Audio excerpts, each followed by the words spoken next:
Hola, persona que me estás viendo desde Perú, persona que me estás viendo desde Pensilvania, persona que me estás viendo desde Pergamino. Mi nombre es Nachito y vamos a seguir viendo esto que termina siendo una masterclass de diseño más que un juego, más que un playthrough, porque estamos escuchando los comentarios y aprendiendo un montón. Si te interesan los procesos de diseño o desarrollo de juegos, estás en el lugar correcto. Mi nombre es Nachito y vamos a continuar donde nos quedamos el episodio anterior.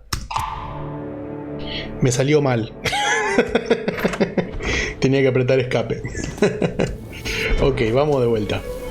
Todo esto lo escuchamos la vez pasada. Tenemos un misterio que es entender cómo funcionan los portales, estos que van apareciendo. Parece como que habilitaran nuevos nodos. Al final del episodio anterior escuchamos este nodo acerca de lo que acá llaman el desastre de los valores de profundidad, y eso nos habilitó este nodo. Vamos a ver qué nos cuentan. All this hassle David is talking about, involving the adjustment of depth values to sync with parallax values, is actually totally unnecessary. If I had known how much trouble it was going to be, I would have fixed all this early on, saving us a bunch of work. But I don't feel too bad about it, because this kind of thing seems to happen in every game, in ways different from the last, and whenever a new difficulty arises, it's extremely unclear at the time. If this is one of those situations where we should buckle down and implement a stronger solution, or maybe it isn't that bad and we can just make faster and easier progress by persevering through the difficulties. Often, I still don't know how to tell the difference. I can just hope to keep getting better at determining the right choice to make at these times. Original Braid didn't have any parallax layers. Everything always scrolled at the same rate, just like an older 2D game. But the game needed to know which objects are in front of which other objects, which is what the depth values are for. Something with a depth value of 100 is behind something with a depth value of 50 and must be drawn first, so the closer thing can be drawn on top. It wasn't clear, till we'd been working on art for a bit, that we wanted variable parallax, at which point I needed to provide a way for that to happen. I added parallax values, which are a straightforward way of describing to the game how fast things scroll. A parallax value of 0.5 means that this object scrolls half as fast as the foreground. In a 3D game, depth and parallax are the same thing, and the game uses a perspective transformation matrix to make this happen. But in 2D, it seemed like we might want more freedom, and besides, if two things parallax at the same rate, we still need to say if one thing is in front of the other or not, which suggests a separate depth value. And anyway, we already had some art in the game that already had depth values, and it seemed like a waste to rack all that data in order to define depth based on parallax values. Big mistake. If you ever see yourself thinking this way when making a game, stop, especially if it's early. Change how things work, take the hit, clean up the mess, and move forward. It will be much, much better in the long run. For stuff parallaxing at the same rate, we could just make the parallax value of one thing infinitesimally less than the other thing, or we could just add a secondary sorting key. And no reason ever came up to have depth and parallax settings be inconsistent with each other. But because we left in the ability for them to be inconsistent with each other, David had to constantly guard against this and do a bunch of extra planning that apparently involved spreadsheets.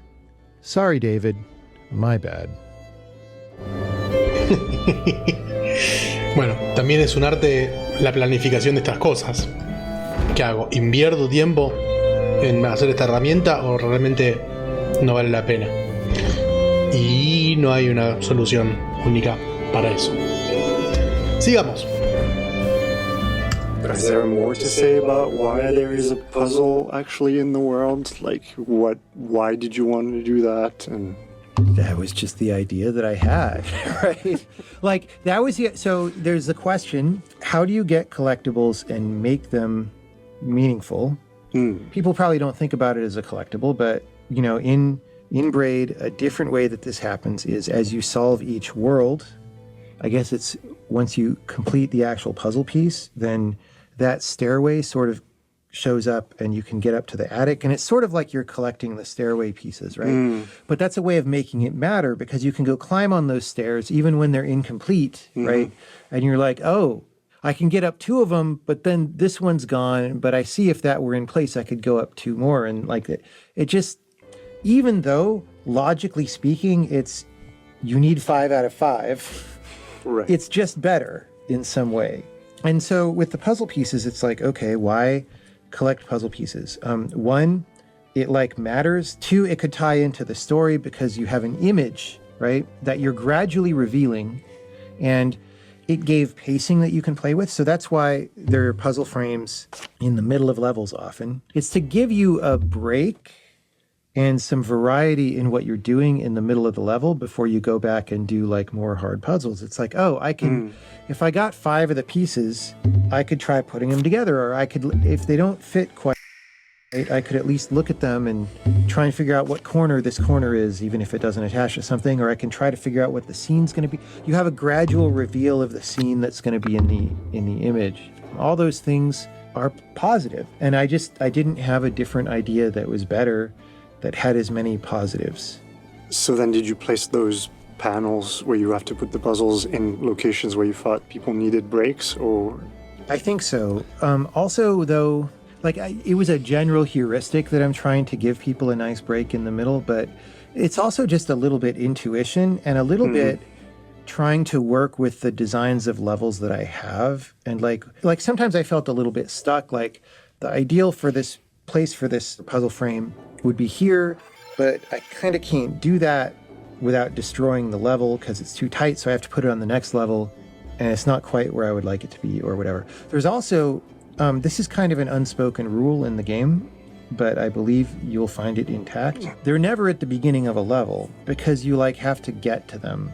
It's like a reward. You have to earn it a little bit somehow. Yeah. So they're usually toward the end.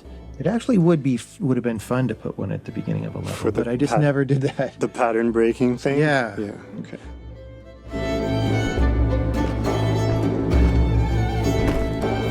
I don't feel that the explanation I gave Mark about why there are puzzle pieces in the game was very easy to follow, so I'll try to clarify. As a baseline, there could have just been a counter. Each time you solve a puzzle, you get a star or something that then disappears and no longer exists except as a number. And when that number gets to 12, you've finished that world. But when I imagined the game working this way, it made the puzzles feel more arbitrary, in my estimation at least.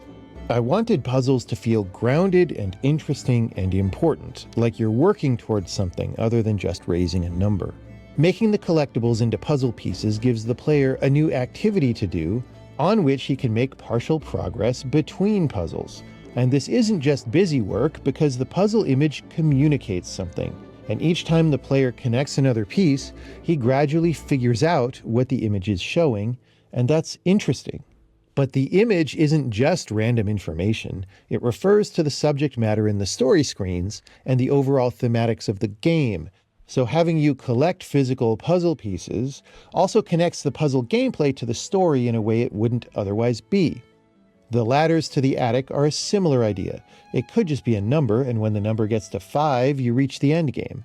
But I felt it was important to instantiate that number physically in the game, even though the ladders are not as rich or interesting as the puzzle pieces.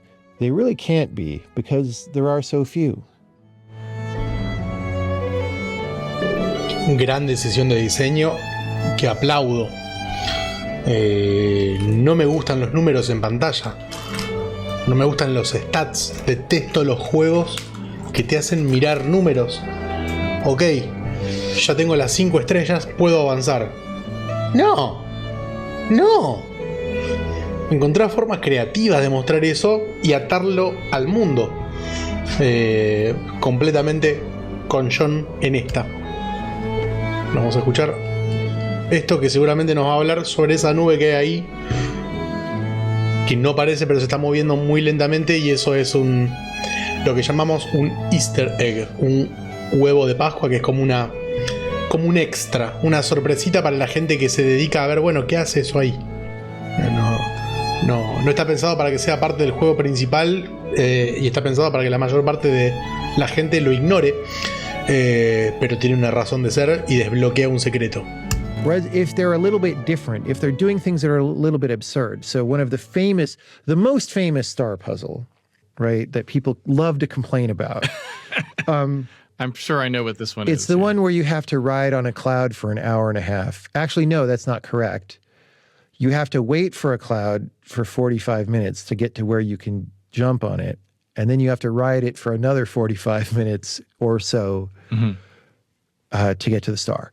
That's not that hard, but it's like pushing at the boundaries of the space in a way that is not totally acceptable in polite company.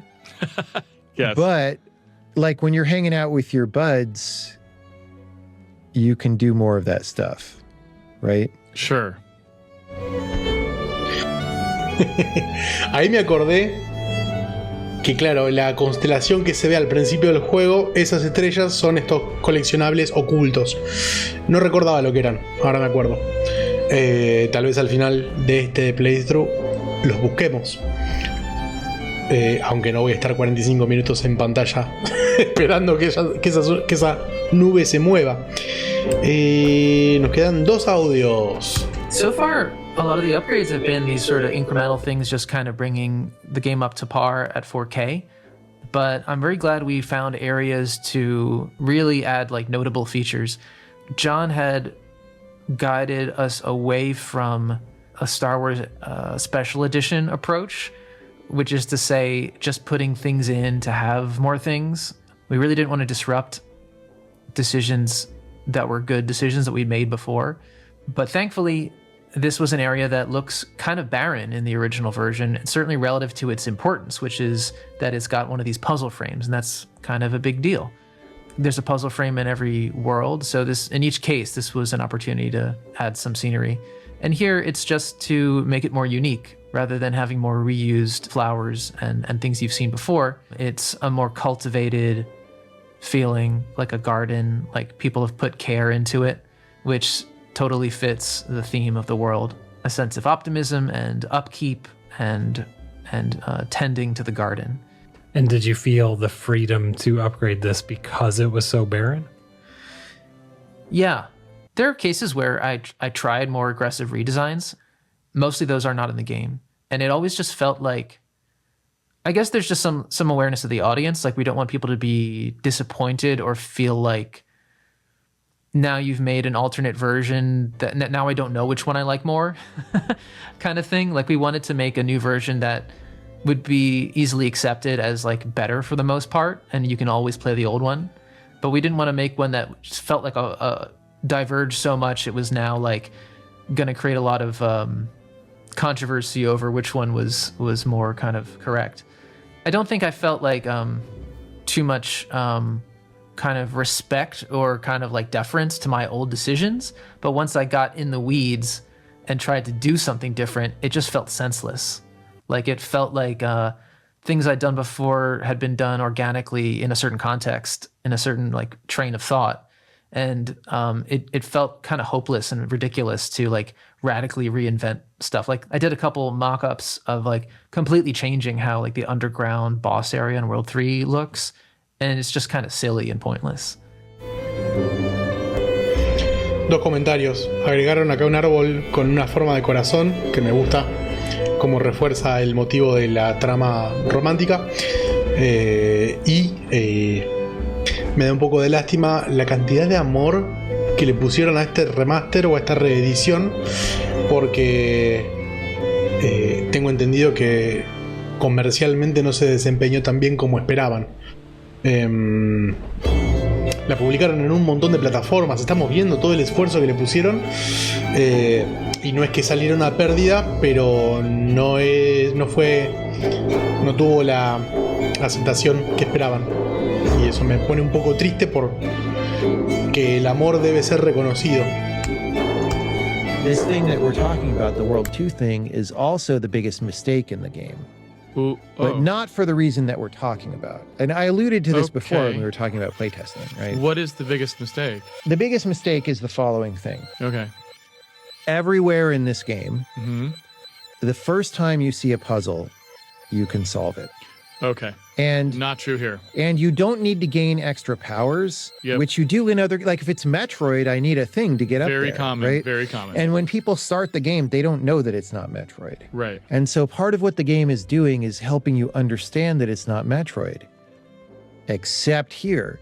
Here, you can't solve the puzzle the first time you get there. And I part see. of that had to do with me being afraid. Es verdad, es una excepción. Afraid. Yes, that I would blow the secret and that it would be too easy because there are 4 puzzle pieces or something that you get in the first couple levels. Yeah. And if those had the necessary pieces to solve this, if you got them before you got to the puzzle, Yeah. then you would be able to solve it. But if you have a few pieces and they have this highly visually conspicuous element, there's no camouflage for it. Right. You just see it right there. And maybe after doing The Witness, I would have had more cojones to like try this, Yeah. but I didn't at that time. I was Okay. like, it just seems to me like it's not going to be good and people are just going to do it and they're going to see what the thing is and they're going to do it and then they're not going to enjoy it because it's just kind of obvious and meh. I see. Whereas if you don't know the answer and then you have a bunch of puzzle pieces and there's a bunch of visual information to look at and then you come back to it and you're like, oh, Yeah. right? Then it makes more sense. There's other things like the thing that solves it could have been in one piece, but it's in 2 pieces, right? Right. Why? Because it was just a little too narrow and small in one piece and fiddly. Right. And it felt better to me to put the 2 pieces together and have a big thing. Although programmatically you can solve it with one. Like there is, like Right. I make a little platform segment for Right, each right. one. I've been speaking vaguely as though to avoid spoilers, but like it's not like we've said enough detail to tell you. Like there's an image, there's a table Yes. in the image, the painting of the World 2 puzzle, and the table looks very, very, very much like one of the platforms that you can stand on, the kind that you can Yes. jump up through, but you don't fall through, which is Yes. a platformer trope. Yes. And so if you realize that, it's really a precursor to the kind of thing that happened in The Witness, a lot, right? Okay. Even some of the earlier puzzles in The Witness, like there are some trees there and they're conspicuously standing right in front of you and they have information that you want. Spoilers, by the way. Right. but Right. You don't necessarily know that that's where the information is going to come from. Right. And part of the magic is that it's right there. So really this was a prototype for a whole game, actually. Okay. If you're going to really think about it. That's a good point. Maybe the reason why I insisted on putting it in the game and didn't want to drop it is because I felt like there was really a lot possible there and I wanted to like get it going Dip a a little toe bit in. mentally. Yeah. Dip a toe in that particular pool. Because if I threw it away, maybe I would never come back to it, Right. you know? Sí, sin embargo, a ver, para recapitular lo que decía y tratar de resumirlo por si no lo entendiste, el miedo de él, que dice no tuve los cojones para probar otra cosa, es que a excepción del resto de todo el juego, acá como que rompe su regla de diseño de que vos tengas inmediatamente todos los elementos para resolver cada acertijo. Esto es, me parece, y si le creemos a lo que dice él, la única excepción donde eso no sucede, donde vos tenés que avanzar varios niveles y después volver acá o interactuar con el puzzle en la casa, y recién ahí te vas a dar cuenta que eso que vemos ahí es una plataforma que puedes usar para alcanzar esa última pieza de puzzle, estas últimas 2 piezas de puzzle. ¿Qué querés que te diga? A mí me parece que lo resolvió fantástico, porque también no está viendo el lado positivo, que es, yo recuerdo cuando a mí me cayó la ficha de este acertijo y lo resolví. Bueno, primero objetivo logrado, porque tenés ese momento eureka que te hace sentir inteligente y te da esa recompensa dopamínica. Pero además también me enseñó, por más que fuera una excepción, el tipo de juego que estaba jugando. Esto que decía de que no, de entrenarme de que este no es un juego Metroid, lo que me llevé yo de esta experiencia fue, ok, este es un juego de pensamiento lateral. Ya sé a dónde me estoy metiendo. Así que para mí, está bárbaro. Sigamos, finalmente. Increíble. Mirá todo lo que hay, papá. Bueno. So the first world is like, okay, here's how to run, here's how to jump. And it's like, oh, I know how to do this. And then a couple puzzles in, you're like, okay, we have all these monsters. What we do is, I mean, they're cute monsters, but still, you kill monsters, right? That's what you do. That's what I heard, yeah. And the wonderful thing about this puzzle is the way this becomes one of the themes which recurs later on in the game, like a variation on a theme, where as the mechanics change, we see puzzles that look like this, but have very different solutions. Okay, bonk, bonk, bonk. We bonked all the guys. Oh, damn it, how do I get over there? If only that guy were still there. From like a computer science point of view, a greedy strategy isn't always the right one. You might want to look ahead a little bit and not immediately do the thing which seems naively like making progress. So these trolls, these monsters, they're not just opponents. They're going to turn out to be really vital resources in how we solve the puzzles. And this is the first little hint of that. And it's only 1 out of the 6, but it's already kind of a deep lesson, which I really like, because when you first enter this world, it's like, oh, I know what to do. I can just go bonk, bonk, bonk, bonk, bonk, bonk, bonk, and then I'm done. But not quite. Yeah, not quite. Now, you know, when I was first coming up with this puzzle, it was in the earliest prototype of the game, I think. And so first I was like, what can I do to make a puzzle out of monsters? And then, of course, what's interesting or difficult about needing to bounce off a monster? It's like, oh, let's sort of misdirect people into, you know, bonking the monster off the screen that they need, right? And so this is sort of one of the first places in the game where we apply misdirection. When they see this, because of the whole trope, the genre of platformers, they think they immediately know what to do. Yeah. Yeah. And so now the thing I didn't think about, or, you know, I thought about it way before release, but not immediately upon designing the puzzle, is that this puzzle actually could be pretty hard if you don't like sit back and have the right mindset. Because what happens is you come up here, you get rid of all the monsters. Now there's 2 monsters left, and you try to get across the gap, and now you realize you have a problem. And you look at the screen to try and solve the problem. What tools do I have at my disposal to solve this problem? Right. And of course, the thing that solves the problem is gone. There is no visual clue that it was there, and you might not even remember that there happened to be one right there. Uh-huh. You might vaguely remember, oh, there's some other monsters on the screen. And so this puzzle is harder for some people than I had expected because of that element, right? And that's why it's interesting being a game designer sometimes. You said that in this game, the jumps are much shorter than Mario jumps. Yes. And that is not an accident, apparently. So why is this the case? Lots of reasons. So it's over-determined, as we say, which means that even if you got rid of some of these, it would still be correct for the rest of them. Okay, so you really, really in Braid, for many reasons, want these jumps to be I will short. start listing reasons.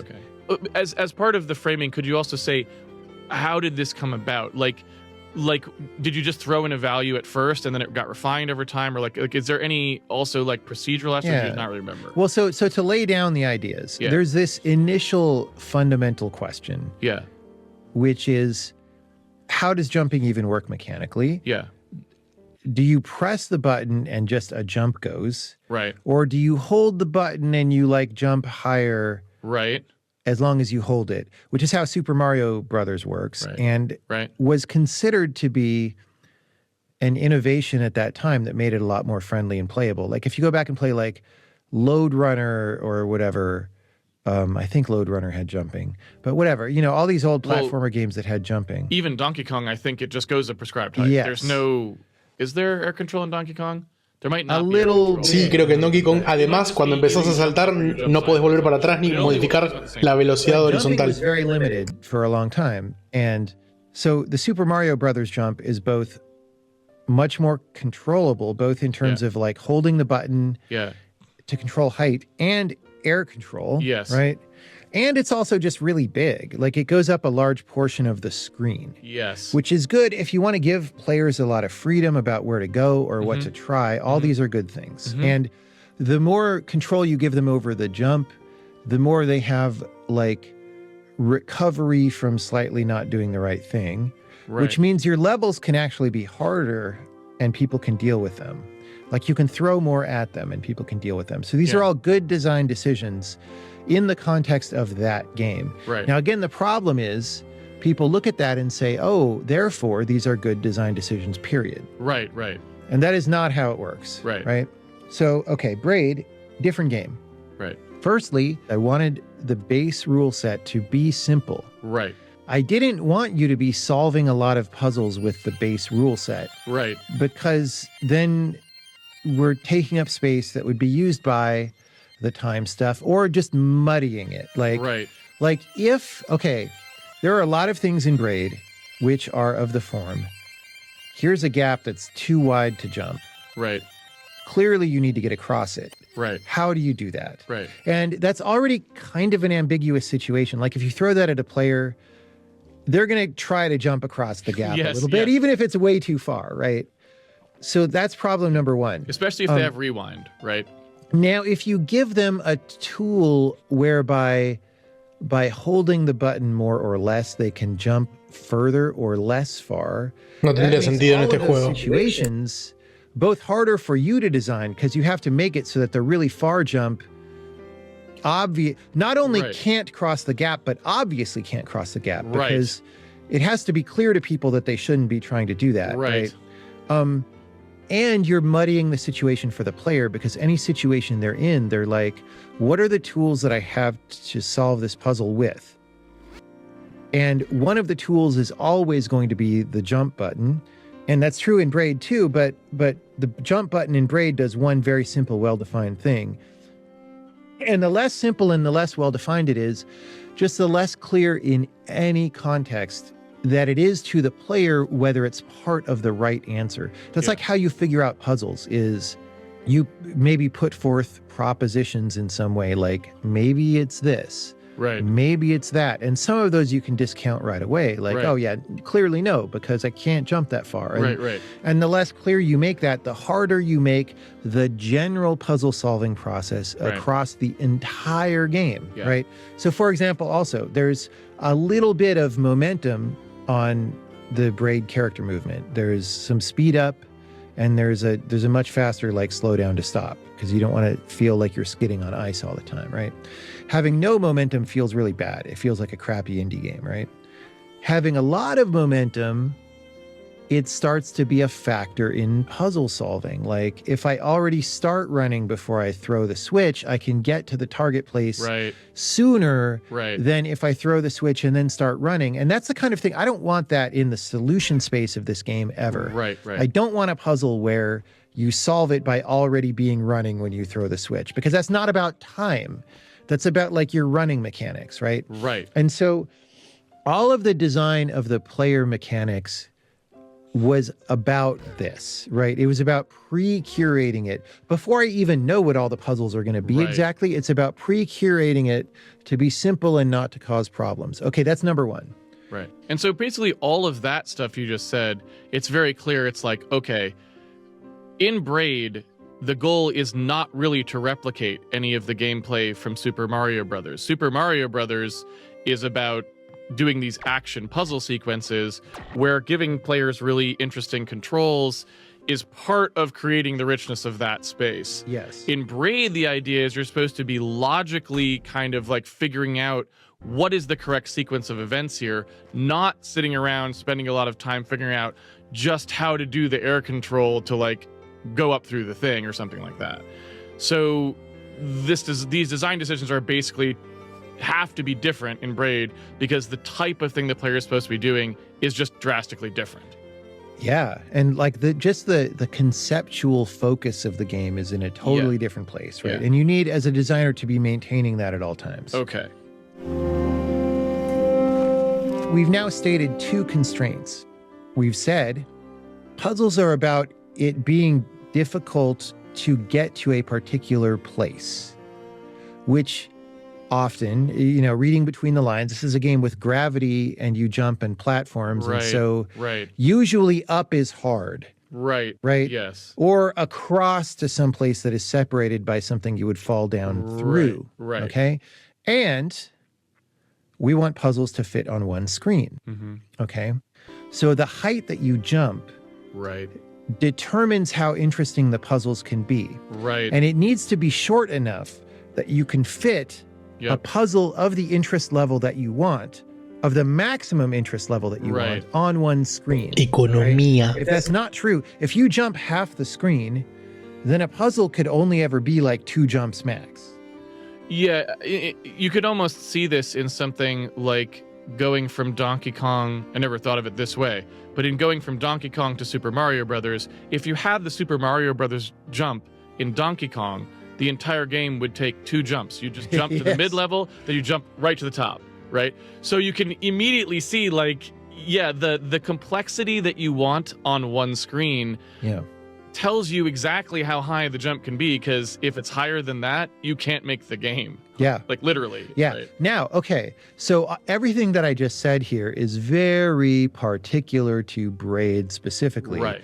But the meta skill that I would encourage people to develop is a priori, while figuring out what your game is, to be able to see enough of this kind of constraint for your domain that you're working in, that you then can do something much closer to the right thing out of the gate than you would otherwise, right? Yeah. There is this old idea in games, and it seemed true at the time when people were saying this. The idea was, you can design a game, but the first time a player actually meets your game, the play test result is going to be totally different than anything you ever expected. And that's why you have to play test and iterate.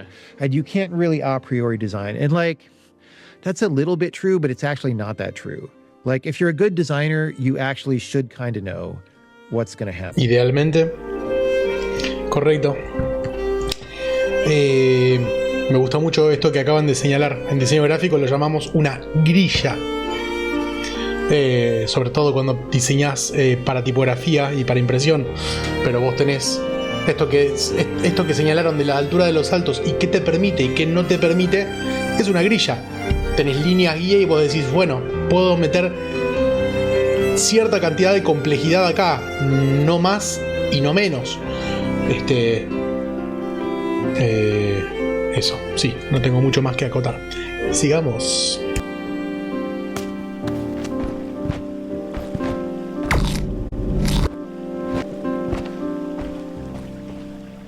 The idea for this level is that you need to bounce off this monster's head in order to get across this gap, but you probably killed the monster on the way up, so by the time you get to this platform here and can't figure out a way up, there is no longer a monster down there that you can see as a clue to what you should do. So the jump just seems plainly impossible. Suppose we're designing this level, how wide should we make this gap?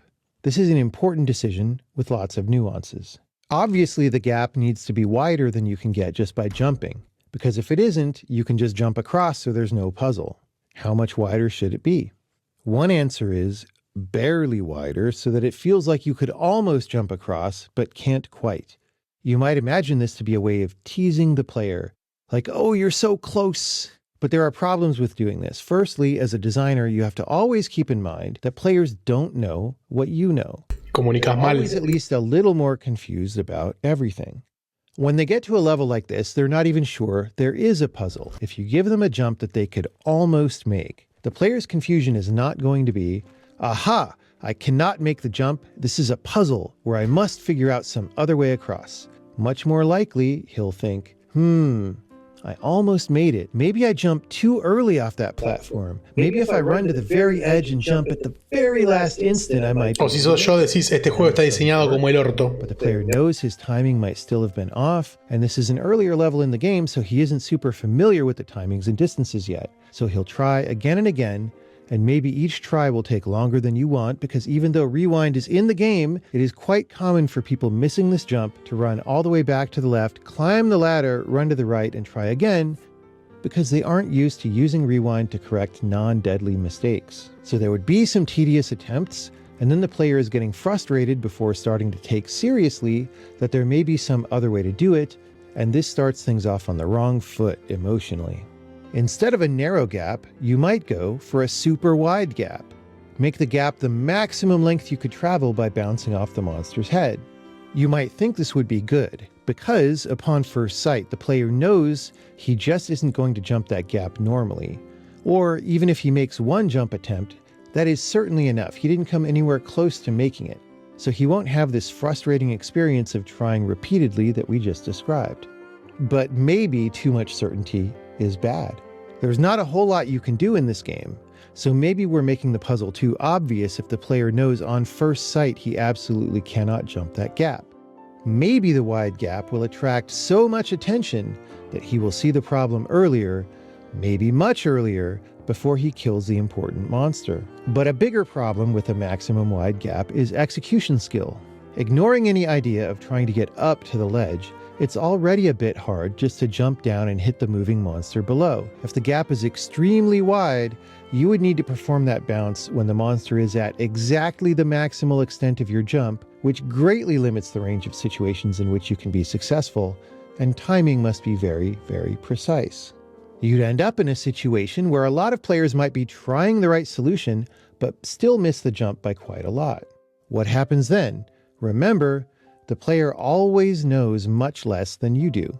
He may conclude that this isn't the solution either, and then try to think of something else, and when no better idea comes, he may give up, because failure here looks a lot like failure in the case of, say, horizontally jumping with no monster. He just didn't succeed in getting onto the far ledge, but there's no real clarity of what went wrong, since the right answer is a mystery.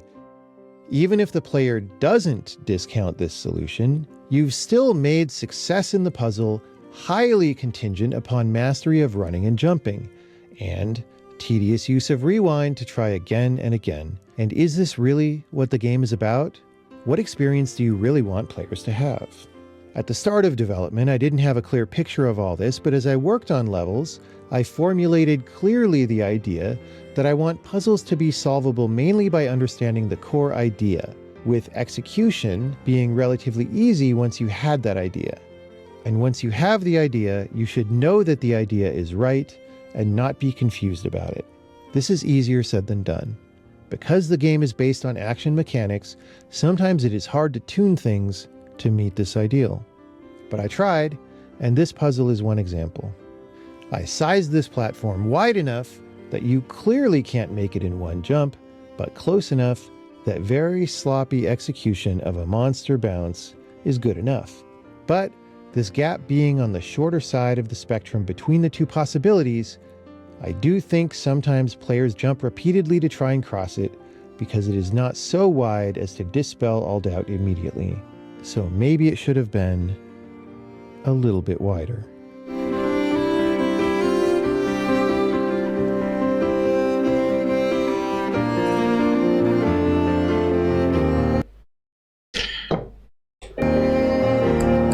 Bueno, lo llevo un poquito lejos. La palabra clave de todo lo que acaba de decir. ¿Cómo se ajusta la corbatita del muñeco cuando lo dejas un ratito quieto? La palabra clave de todo lo que acaba de decir es emocionalmente. Este es el tipo de cosas que tenés que ser muy cuidadoso de. Bueno, todo lo que acaba de decir, no lo voy a repetir. De no frustrar al jugador, pero tampoco mandarle el mensaje incorrecto y que se ponga a probar cosas o que descalifique la que termina siendo la solución correcta. Y el tema de la frustración es transversal a todo game design. ¿Por qué?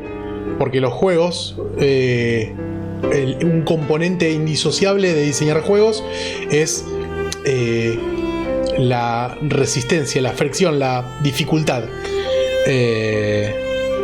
Por lo tanto, siempre vas a estar moviendo esa barrita para lograr con precisión la cantidad de dificultad correcta para que no sea frustrante, pero tampoco sea tan fácil que decís, este juego no me entretiene, no me satisface, no es un desafío. Desafío es la palabra, más que dificultad. Sigamos.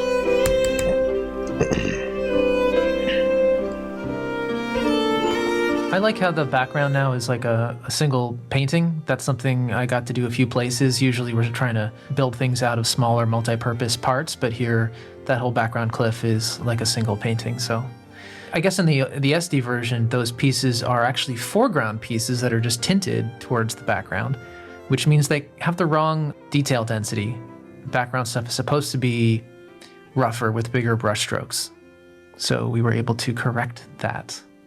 Here's a place where we changed the camera zoom. Basically, the walls and floor are very thin, and it's not the best compositionally. It kind of feels nicer to have a little more of a border. You feel more like supported and enclosed, and it's just benefits the scene. But also, a lot of TVs by default crop the image in, which is one of the most insane things that we just have to struggle with in our modern world.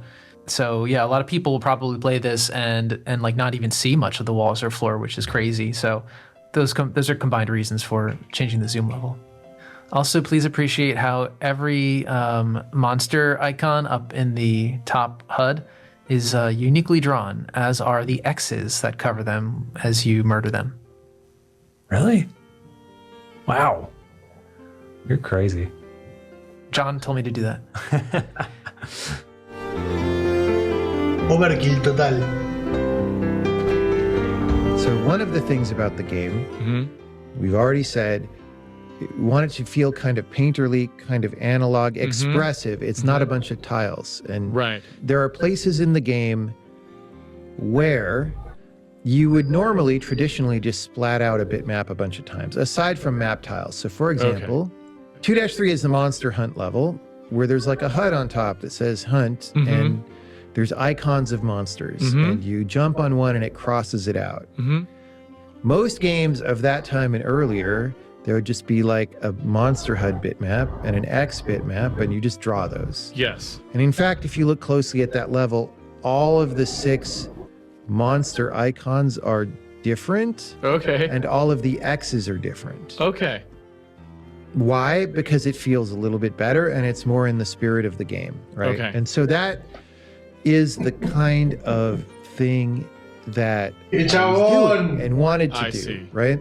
Okay.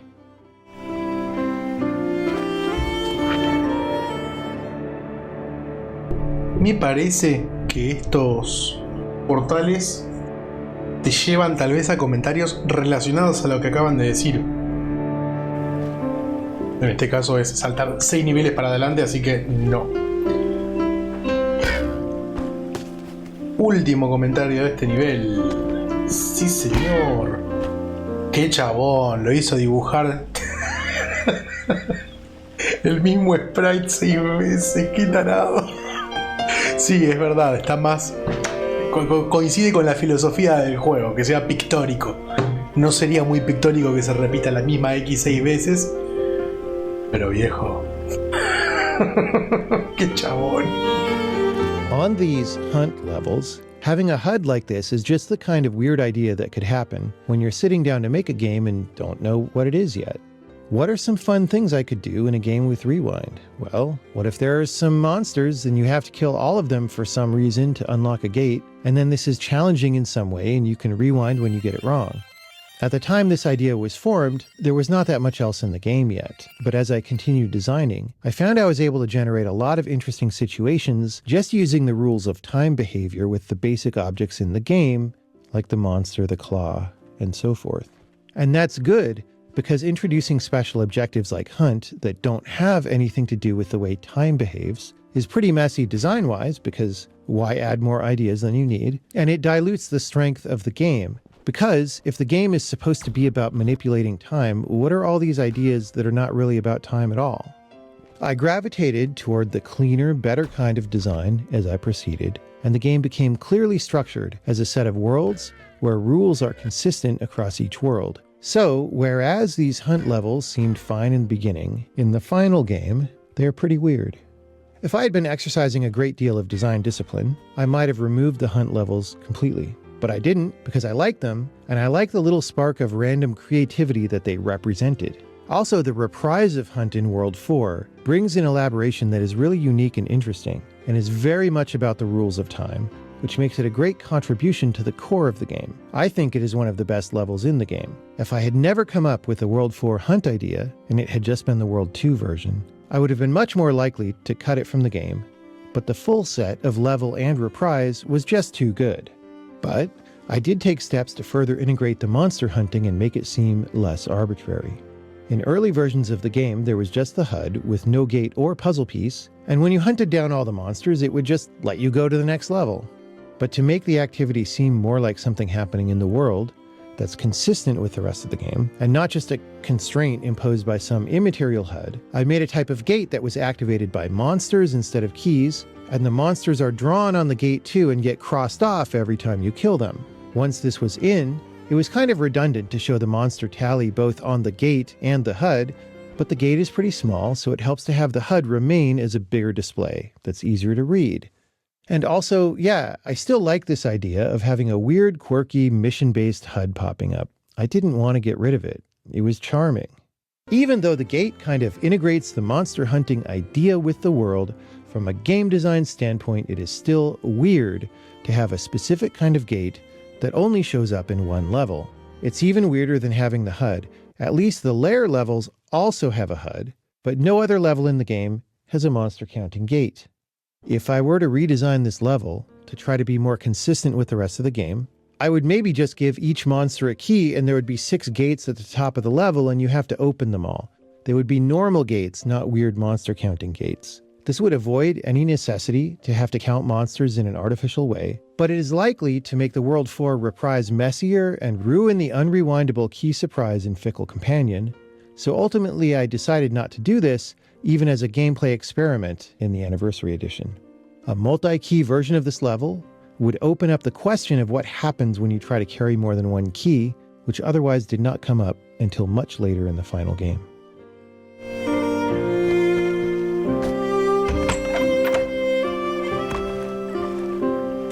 The first little part here makes you realize, oh, not only do I not always want to kill monsters immediately, sometimes I want to save them.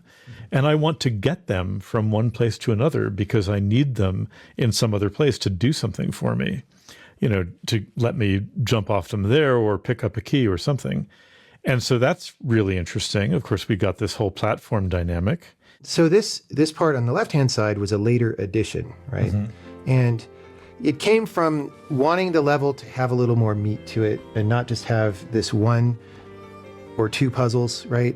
I felt very good about adding this part here. I'm pretty sure it was relatively late in the design of World 2. I wanted a way, you know, I was like looking for more ways to use monsters to do stuff, right? I liked the idea of having a puzzle piece at the beginning of the level with clearly there's nothing around to get it, right? All of the puzzles previously to this in World 2, you can sort of see what's near it that might be actionable, with the exception of the killed monster on the previous level, right? Here, you walk into the level and clearly there's nothing, right? And so now you start saying, well, what could I use, right? And a lot of the times people don't know and they just play through the level and maybe come back later.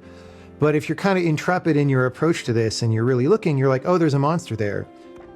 If you're not thinking about that monster with respect to that puzzle piece, then maybe it looks like more of an obstacle that you have to get by. It's like, I'm just trying to get from left to right on the level.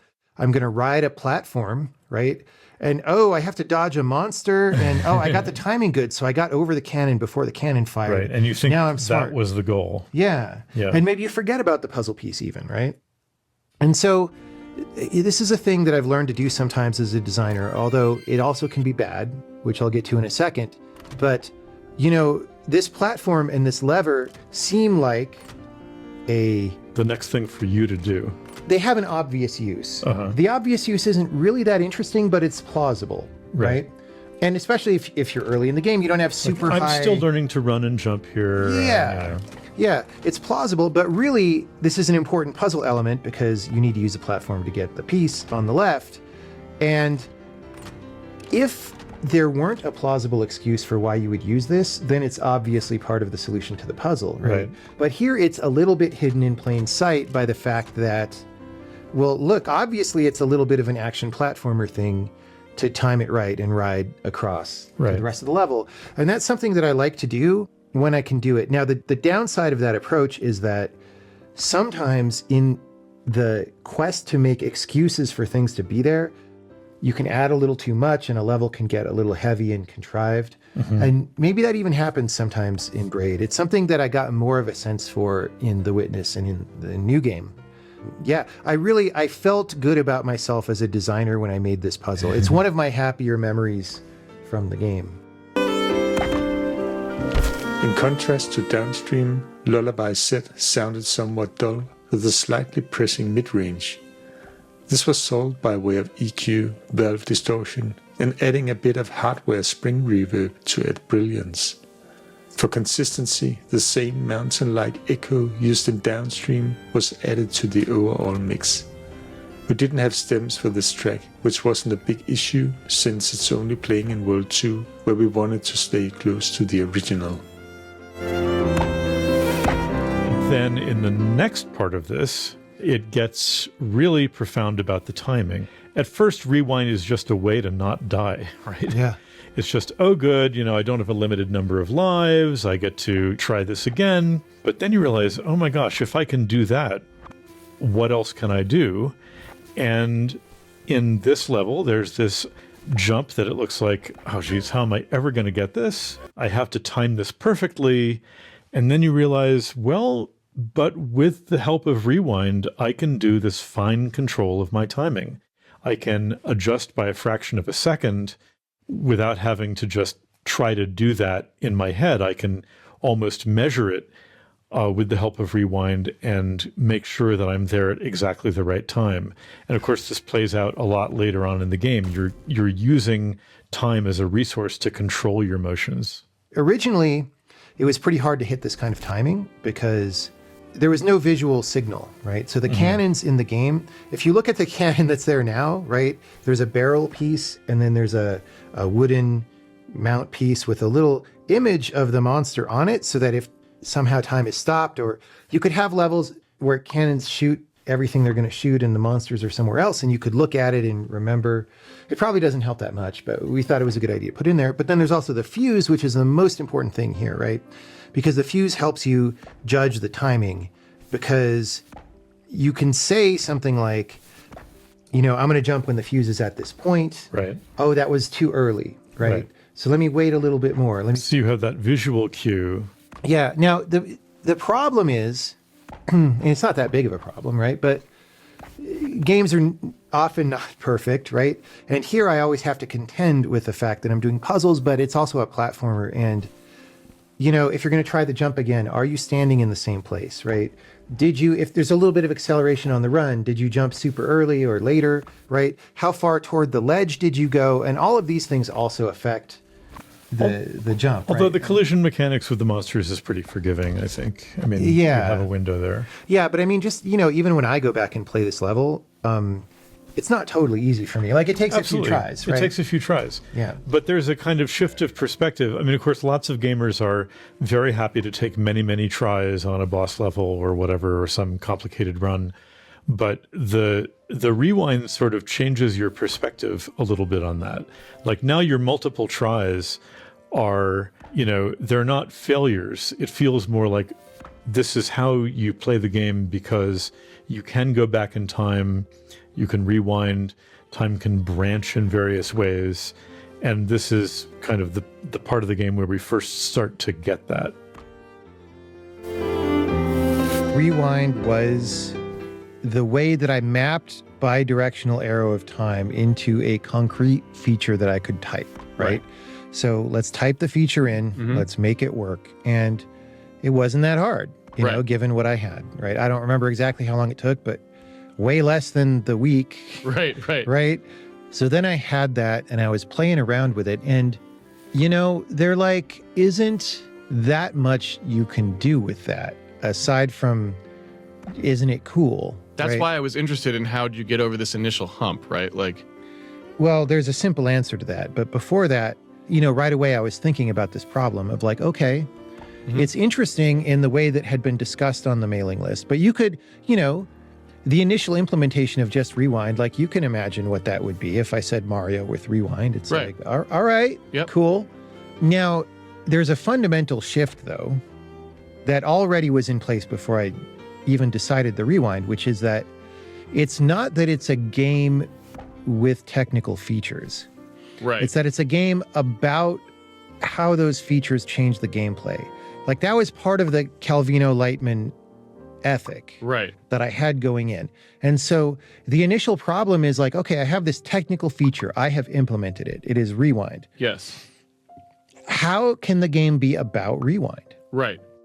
And right away I start asking questions, and you can come up with some stuff like, well, it could be a lot harder than it could be without rewind. And Right. You know. You could just make it so that you're basically doing a tool-assisted speed run, as we would call it today. yes, that might not be very fun, Right. but it is evident that things that are unfair without rewind become more fair with rewind, right? Yes.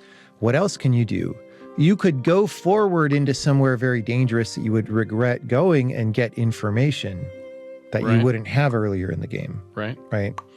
And then I was like, oh yeah, well, there is this game design wisdom that people have about how to design games, especially around platformers. And there's this term called leap of faith, which is taught to game designers, at least around the GDC when I was hanging out. Okay. I don't know what kids learn in school these days, Okay. but like it was a known, I didn't even ever make a platformer, but I knew leap of faith is bad because you're expecting the character to jump into somewhere that they don't know. And Right. if they die, if there's somewhere that they die down there and somewhere that they don't, you can't expect them to know in advance. It's completely unfair. Right. So don't make your level that way. And Right. well, there are extremes of that. It's like maybe you die at 100% of the places. And it's like, well, how would they know that either? Right. Maybe it's safe at 100% of the places. It's like, well, that's probably better, but like it's still not good because you're forcing them to do something that they don't know is a good move. And if there's any other pits that go off screen anywhere else in the game, you're now still, again, creating an unfair and uncertain situation. And Right. so, well, that's not true if you have rewind. Right. Like free rewind. And that was one of the theses in the beginning. Like I said in the Moriarty talk, he was like, it should be totally free. And you were like, it should just be a feature of the system. Yeah. And it's like, okay.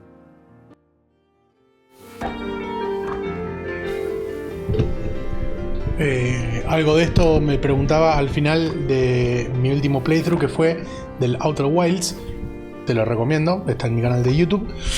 Que me preguntaba, bueno, ¿y dónde arrancó esta idea? ¿Cuál fue la idea original de la cual después se empezaron a desprender todas las demás ideas? Y en el caso de Outer Wilds, lo más probable, lo más seguro es que sea la mecánica del time loop. Porque después tenés un montón de lore que justifica por qué sucede ese time loop. Y lo que haces como diseñador es explorar el espacio latente de, bueno, lo que acaba de decir John, ¿no? De todo lo que podés hacer sobre esa mecánica, que normalmente es un montón. Si volvemos al ejemplo del Mario, ahora nos puede parecer una estupidez, pero el hecho de que en el Mario Bros. Original vos tengas control sobre la física del salto, esto es, qué tan alto saltás y que tu personaje tenga aceleración y desaceleración, ahora es casi común para todos los juegos. Sin embargo, en aquel momento era una innovación y todo el juego entero se dedica a explorar esa innovación. ¿Qué podemos hacer cuando el jugador tiene este grado de control sobre el personaje, ¿no? Sobre Mario? Y capaz ese es el verdadero abuelo de los platformers. Antes de eso no me imagino que los platformers fueran muy interesantes. A ver a dónde nos lleva esto. Y ya vamos terminando este episodio. Ok. A ver qué nos tiene para decir acá en este nodo. Let's talk about these two pieces of level one at a time. This first one came later, and then the part with the falling and the timing was the original idea of the whole level. That was in the original prototype, I believe. But the reason the level is called Leap of Faith is that is a classic idea of platformer design that it's bad to do. Like specifically, if you're playing one of these traditional platformers where you die if you do the wrong thing, then you don't want to put the player in a situation where they have to jump down to somewhere where they can't see, and maybe if they jump in the wrong spot, they might die, because that's completely unfair, right? Right. You're asking them to do something that they can't do, and it just feels bad. Use up a life on it, and you know whatever. Yeah, it's once a game starts feeling unfair like that, you lose a certain kind of faith in it, and yeah. So that's something that Rewind changes, right? Like, not only does dying not matter in the same way, like you have infinite lives, but also you could sort of, if you really want to be twitchy about it, you could kind of use this recon and like not fall all the way down and just rewind before you hit the bottom or whatever, right? And so the setup of World 2 is that we're trying to find ways that, without being able to change what would happen, right? How does Rewind affect what you can do while you're playing, right? And so, like I said, Rewind doesn't affect the laws of physics, but you sort of can get information from the future. And an impatient player would see that jump you have to execute in the second part of this level and say, oh, forget it, I can't play this. You know, there's no way I can play such a demanding game that's demanding so much of my timing. This is no fun. And then you're like, oh, actually, I'm much more in control than I thought I was. I think there's a lot of points in the game where you're like, if only I could do, oh wait, I can. Eso vuelve al tema, a la temática de el estado emocional del jugador. Todo el tiempo estás teniendo una conversación entre el diseñador y el jugador. Vos, como persona que juega juegos, no sé si sos consciente que mientras estás jugando el juego, estás teniendo una conversación con el diseñador. De la misma forma que lo haces cuando lees un libro o ves una película o escuchas música. Bueno, a ver, ¿qué tenés para contarme? Uy, mirá, empezó por esta escena. Esta escena me crea expectativas. Bueno, a ver cómo confirma o subvierte esas expectativas el diseñador. Ah, mirá, hizo esto. Ok, entonces eso significa que de acá en adelante yo puedo usar esta mecánica. Decís vos, y el diseñador te responde sí, pero, y te pone un nuevo desafío. Y por eso el game design es un arte que no tiene nada que envidiarle a los otros. Incluso tiene algunas ventajas, como darle más agencia a la audiencia. Con esa reflexión terminamos este episodio. Espero que estés aprendiendo un montón, o al menos entreteniéndote, o que estos episodios te sean útiles para irte a dormir escuchando algo muy poco interesante con buena música. Mi nombre es Nachito y vamos a seguir en el próximo episodio. Nos vemos.